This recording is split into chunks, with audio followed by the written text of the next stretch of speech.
Okay, first of all, I hope I'm audible to all my students who are attending this lecture.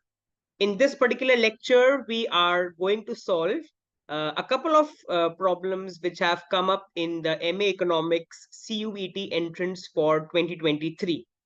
So as we all know that the paper is mostly MCQ based, and it talks about the concepts which we do at the undergraduate economics level.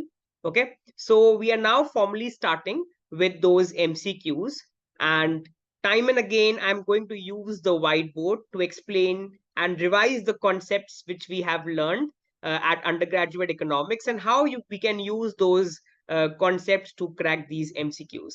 So I hope all students enjoyed this lecture. Let's quickly start with this lecture. Okay, so all students can now see on their screens. This is the CUET economics question paper for the year 2023. And in this particular lecture, I'm focusing on part B of the paper. Part B of the paper is domain based. Part A of the CUET exam is general. Okay.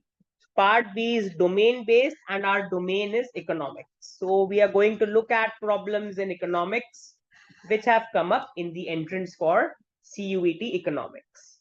Okay, so let's quickly look at all the problems one by one. Let's look at question number 26. Okay, part B starts from question number 26. So please note, okay, this is the first question of part B. So arrange the following books in the chronological order of their publication. So now we are given a couple of books, okay, and we have time and again come across all these books, okay, in our library. Theories of surplus values, the general theory of employment, interest, and money, on the principles of political economy and taxation, and an inquiry into the nature and causes of the wealth of the nations. Okay, so students should know who published these books, who was the author of these books. You should also know that. Okay, I will be providing you a lecture note. I have already posted lecture note where we have looked at what are the kind of books and when they have been published. Okay, so we are now coming to the whiteboard, and let's quickly solve question number 26. So we are then going to choose among the options given to us. So let me quickly come to the whiteboard. I'm just writing on the top. Our main heading is MA Economics CUET 2023 paper. We are looking at part B of the paper, which is domain based. And we are looking at problem number 26, which is the first problem of this part. So if students, if you look at the options, okay, you can see that first of all, if I write all the books, so the books are as follows. Students can make a table: books, author, and year of publication. Books, author, year of publication. So let's look at the books which are given to us in the question. We are also going to learn up the corresponding authors, because in the exam you should also be familiar with who wrote these famous books in economic literature, and their year of publication is of course important. So the first book given to us is Theories of Surplus Value.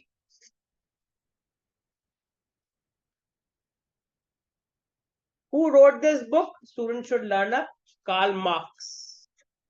Remember, Karl Marx talks about capitalism time and again. His work is a lot on capitalism. Okay, so Theories of Surplus Value, written by Karl Marx. What was the year of publication? Students should know that. So this was written, it was written between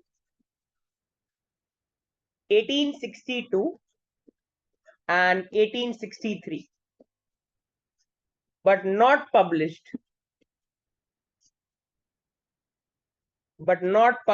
until later. So even if we know the when was the book written, that's kind of very near to the publication date as well. Okay, so this is theory of surplus value. The next book given to us is, so this was option A. This was option A. So basically I can just write, for clarity, this is option A. Option B was the general theory of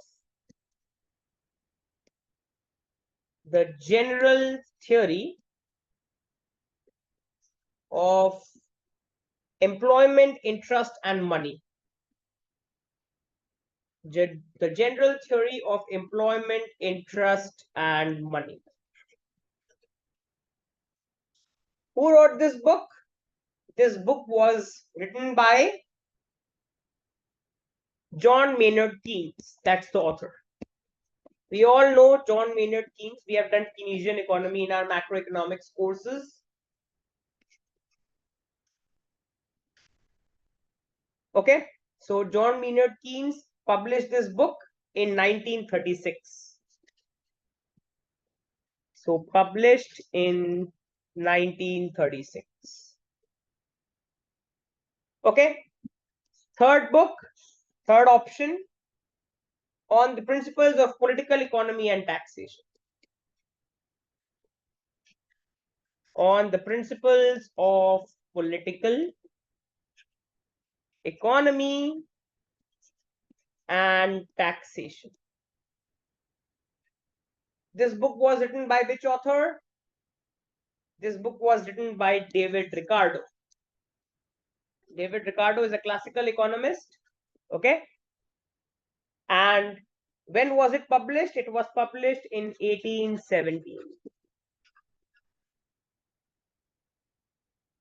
Of course, classical economists, their thought process used to be dominant before the Great Depression. During the Great Depression and after that, we had the Keynesian school of thoughts. But before that, before the Great Depression of 1930s, we used to follow the classical school of thoughts. Okay, again, classical and Keynesian economy we have covered in our introductory macroeconomics courses. And the last option is an inquiry. This is something all of us know. We have done this in high school also. An inquiry into the nature and causes of the wealth of nations. An inquiry into the nature and the causes of the wealth of nations. Who wrote this book? We all know the father of economics, Adam Smith. And when was it written? In the year 1776. Let me correct myself. This is published in 1776. Okay, so students can see now that I have written down the authors also. So you should learn up all the authors also. So you should learn up the books also, because in the exam they can ask you which of the following was the book written by Karl Marx. So the name of the book was Theory of Surplus Value. So basically learn up the whole table. Learn up the complete table. Although I will be sharing the required lecture note with all students, which contains a list of books, famous books published by economists. I will be sharing that lecture note, so you have to learn it up. But time and again, when we do the past year problems, you should learn up the whole table. You should know which book was written by which author, when was it written. So you should know all three columns. You should learn up the books also. You should learn up who wrote them. You should also learn up their tentative year of publication, if not exact. Okay, so now if I have to arrange them in chronological order, what is the chronological order? So the earliest was Adam Smith, followed by David Ricardo, followed by Karl Marx, and the last one is John Maynard Keynes. If I look at the year of publication and if I arrange in ascending order, I start from 1776 and I go till 1936. So my answer is D. D is my first option, followed by A, followed by C, 1776, then 1817, then A, which is Karl Marx, and followed by B, option B, which is John Maynard Keynes. So if I follow the chronological order for year of publication, this is my answer. So if I come back to the question paper, DCAB. DCAB. So this is my correct answer. Option B is my correct answer. Okay, so I hope students are clear with question number 26. Let's come to question number 27. Okay, let's come to question number 27. The data on the state domestic product are collected for one state of India for the period 1990 to 2010. Such a data set is an example of what kind of data? Now, we have done this in our statistical methods for economics course. When you look at type of data set, you have cross-sectional, time series, pool data, panel data. Now, when we are looking at the state domestic product of India, are we comparing it across time or are we comparing it at one particular point of time? If you read the paragraph carefully, you are looking at the data on state domestic product for the period 1990 to 2010. That means there's a time comparison. We are seeing that from 1990 to 2010, what has been the trend followed by the state domestic product in one of the states of India? So it's a time series data. Because you are looking at the data set in comparison of time. Okay, so I don't need to come to the whiteboard to discuss this. It's very simple.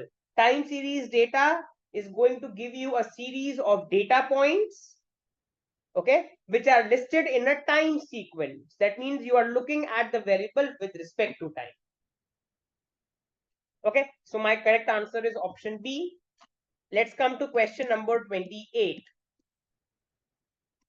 Consider a competitive market, okay, and that means we assume perfect competition. Suppose a per unit commodity tax is imposed on the sellers. Okay, what is going to happen? So we are given 5 options. A tax on the commodity is going to create a wedge between the price the buyers pay and the price the sellers receive. It is correct. We all know from the introductory microeconomics course that when a tax is imposed, be it on the buyer or on the seller, it is going to drive a gap or a wedge between the price the buyers are going to pay and the price the sellers receive. So option A is correct. Post-tax equilibrium quantity increases. This is false. I'm going to show it diagrammatically. Because whenever a tax is imposed, it reduces the equilibrium quantity demanded and supplied in the economy. That means option B is incorrect. We need to look at the most appropriate answer. That means the correct answers. Let's look at part C. If the supply is more elastic than demand, then the tax burden is going to fall more heavily on the buyers. Now remember, students, in my Econ 101 course on introductory microeconomics, we had talked about how elasticity has an impact on tax incidence. If you revisit my lectures on taxation and deadweight loss in my Econ 101 micro course, you will see that I have explained very clearly.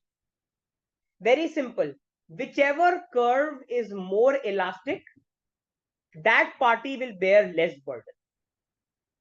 Which curve is more elastic? Supply is more elastic. So who will bear less burden? Supplier will bear less burden. That means who will bear a higher burden? The buyer. So this option is correct because it's written that if the supply is more elastic than demand, the tax burden is going to fall more on the buyer. Whichever curve is more elastic, lesser burden on that party. And I'm going to show this graphically also in a few minutes to all students on the whiteboard. If supply is more elastic than demand, more burden on the buyer, less on the seller. Option D, if the demand is more elastic than supply, who will bear lesser burden? The buyer. But they have told that the tax burden falls heavily on the buyer. This is wrong. If demand is more elastic than supply, the tax burden is going to fall on the supplier heavily, not on the buyer. And the last part, imposition of tax creates deadweight loss, correct.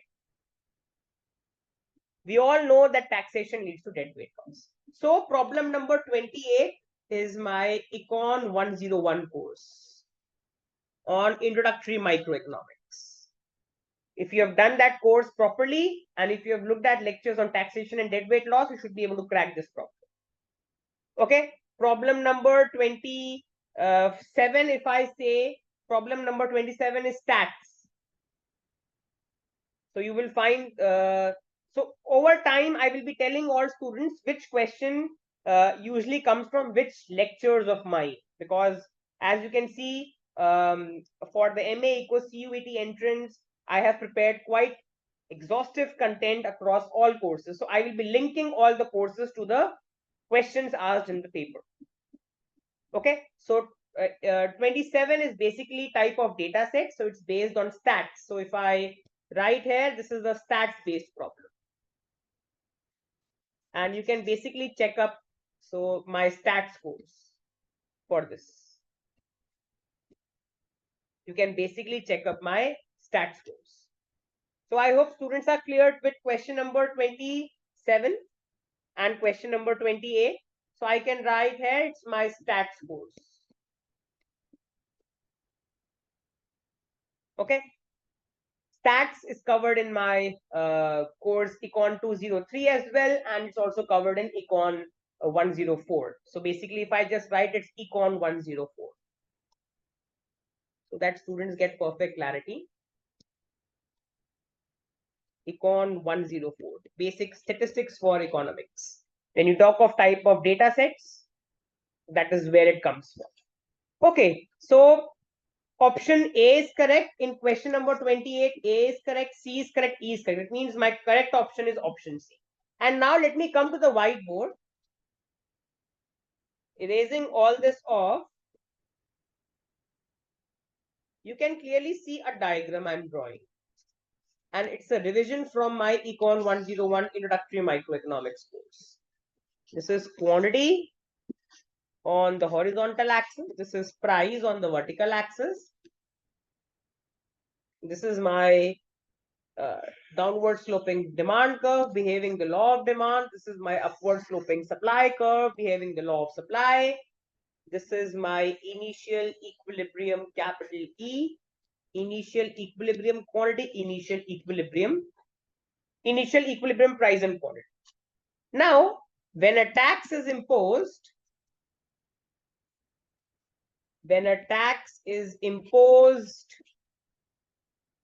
on the sellers, and it's a per unit tax. Suppose a tax is imposed on the sellers. This implies that the supply curve shifts to the left and vertically upwards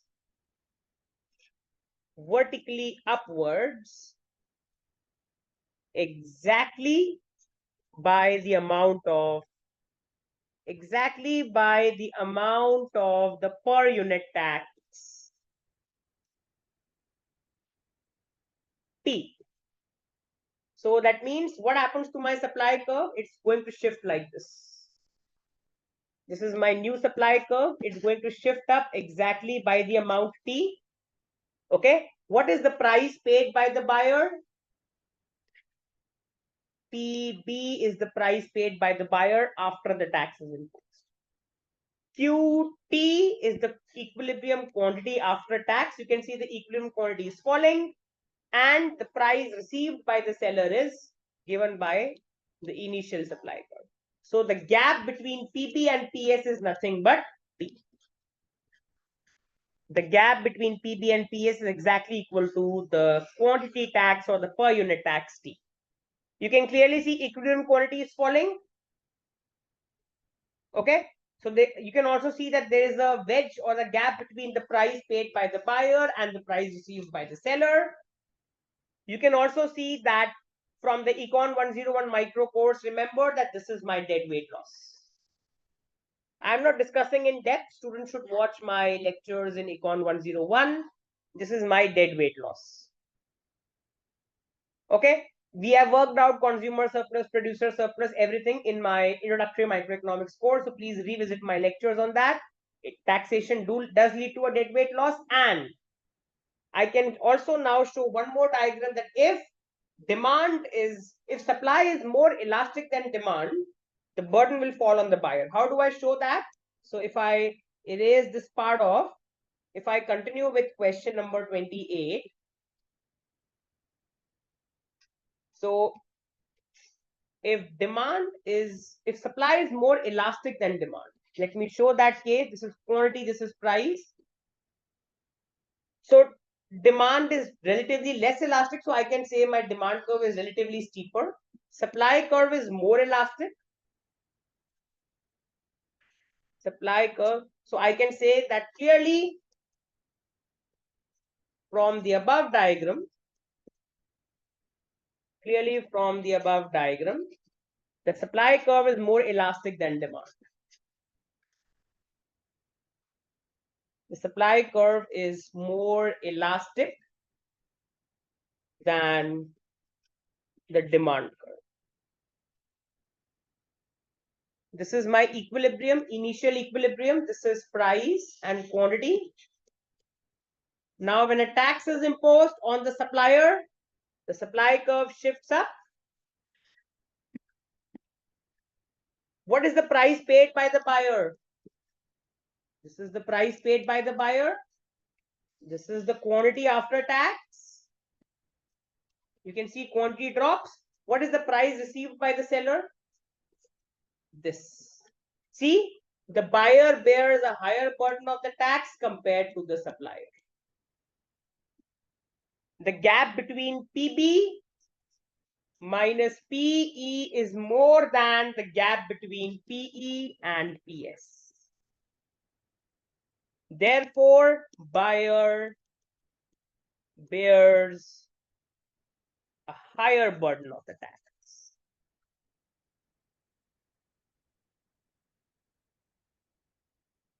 So this was, if you look at question number 28, this was part C.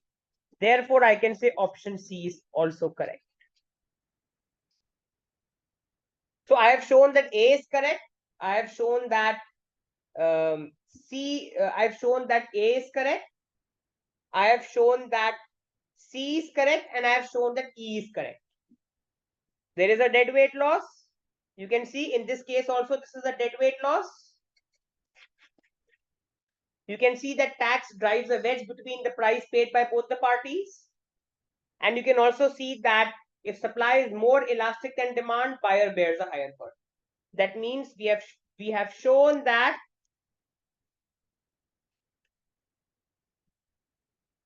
options, or I can say parts A, C, and E are correct. And which part contains A, C, and E? Option C contains A, C, and E. So this is the correct option. Okay, so let's come to question number 29. According to the Baumol-Tobin transaction demand for money approach, the optimum number of transactions is, we are given the following parts: inversely related to income and directly related to transaction costs and interest rates, directly related to interest rate and income, and inversely related to transaction costs, inversely related to income, interest rate, and transaction costs, directly related to income, interest rate, and transaction costs. Now, where will you find Baumol-Tobin? You will find this in my Econ 205 intermediate macro 2 course. In my intermediate macroeconomics, in fact, you will find this in my Econ 20. Let me correct. This is 201. 202. Let me correct myself. Basically, intermediate macroeconomics part 1 course. You will see this in my intermediate macro part 1.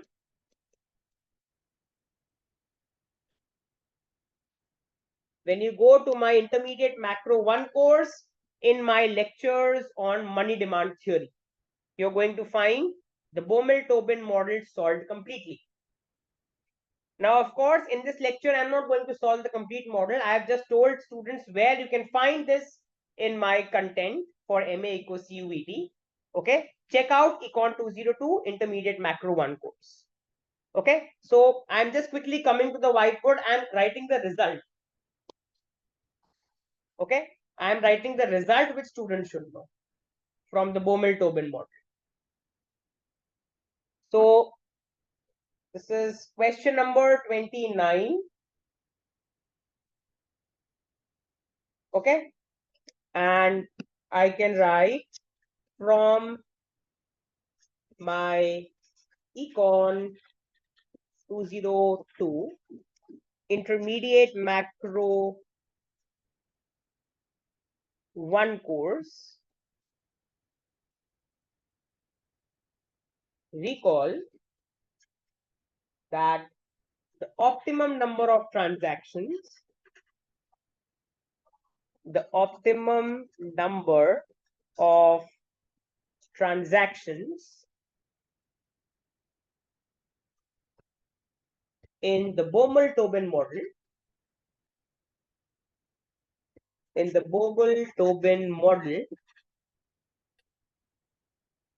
are given by the following expression.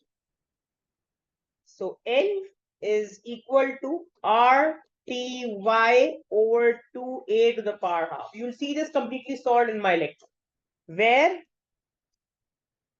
N denotes the optimum number of transactions, M denotes the optimum number of transactions, R denotes the interest rate, T denotes, what was T denoting if I quickly write? So basically T denotes the length of the transaction. It denotes the length of the transaction. Y denotes income, and A denotes the cost per transaction.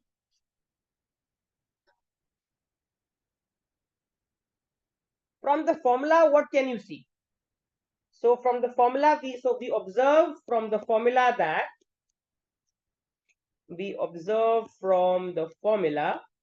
that the optimum number of transactions N varies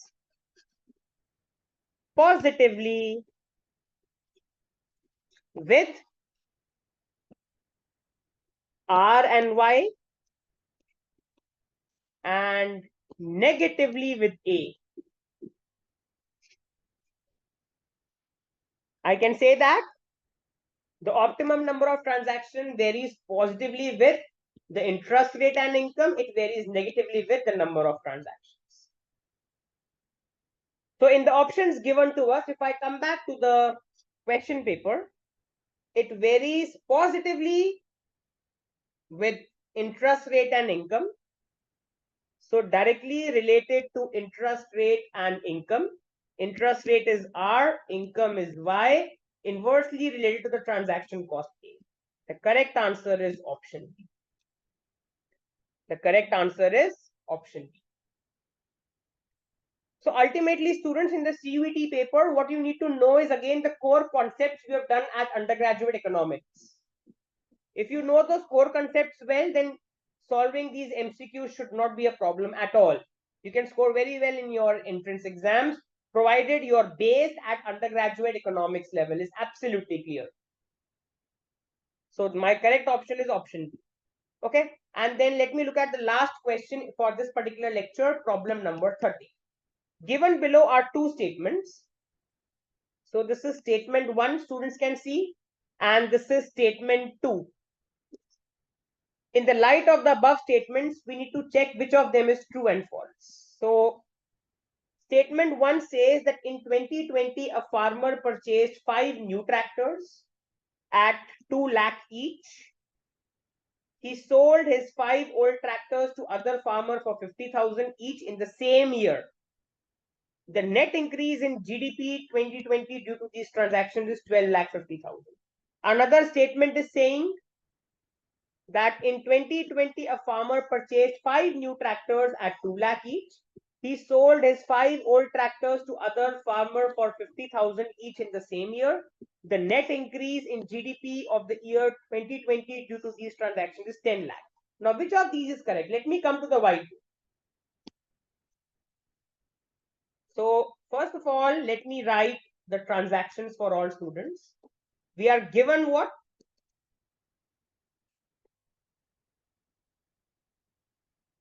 We are given that the farmer,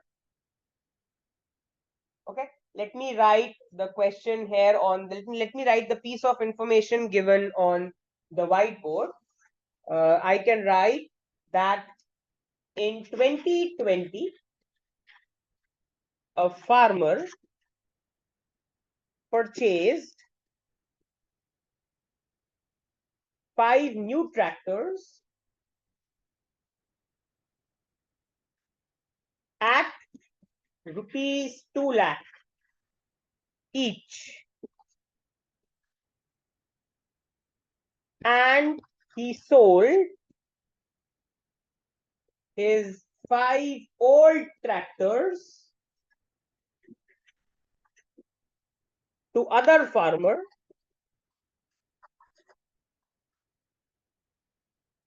for rupees 50,000 each in the same year. Now let's calculate the GDP of this economy. Now we have done questions like these in our introductory macroeconomics course, the course code for which, if students look at it, I think it is either if you look at the course code, it's introductory macroeconomics. You can check up the course code on the content. So you will find similar problems in the introductory macroeconomics course. Okay, so in the year 2020, so if you look at GDP, GDP includes the value, market value of the final and newly produced goods and services. If you look at this, GDP is the market value of newly produced final goods and services.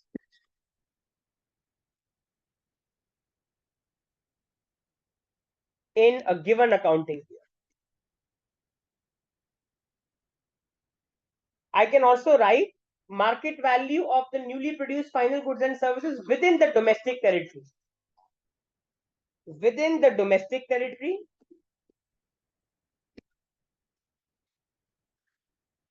within the domestic territory in a given accounting. We have done this definition in our introductory macroeconomics course. Now, if you look at this problem, the year is 2020. The farmer has purchased 5 new. So that means newly produced goods and services, 5 tractors. The value of every tractor is 2 lakh. So the total value is 2 lakh times 5, which is rupees 10 lakh. And he sold his 5 old tractors. Now, in calculation of GDP, should I include old goods or services? No. GDP by definition is what? If I am calculating the GDP of 2020, I will look at goods and services produced in 2020. I will not focus on goods and services produced before. So will I count these 5 old tractors? No. These 5 old tractors will not be counted, and we are not concerned with their value also. Because when looking at the GDP of 2020, we are only looking at the new goods or services produced in 2020. These 5 old tractors were already included in the year. These 5 old tractors were counted in the GDP in the year in which they were produced. In 2020, the farmer is just reselling them to some other farmer. They are not counted. So what is my value of GDP? 10 lakh. This is my GDP in 2020, 10 lakh. That means if I come back to the question paper, the net increase in the GDP of the year 2020 due to these transactions is 10 lakh. Statement 2 is correct. Statement 1 is false, because statement 1 says that the net increase in GDP due to these transactions is 12 lakh. This is wrong. You cannot include 5 old tractors at 50,000 because they are old products, they are old goods and services. If you count them, you are creating double counting. That means my statement 1 is false, statement 2 is correct. Statement 1 is false, but statement 2 is correct. So my correct option is option D. Okay, so I stop in this lecture. In the next lecture, we are going to continue with our discussion from question 31 onwards. So I stop in this lecture. I hope all students have enjoyed this lecture. Any doubts? You can either unmute your mics and ask, or you can get in touch with me on call, or you can mail me your doubts at divineschooloфeconomics@gmail.com. This is where I stop in this lecture.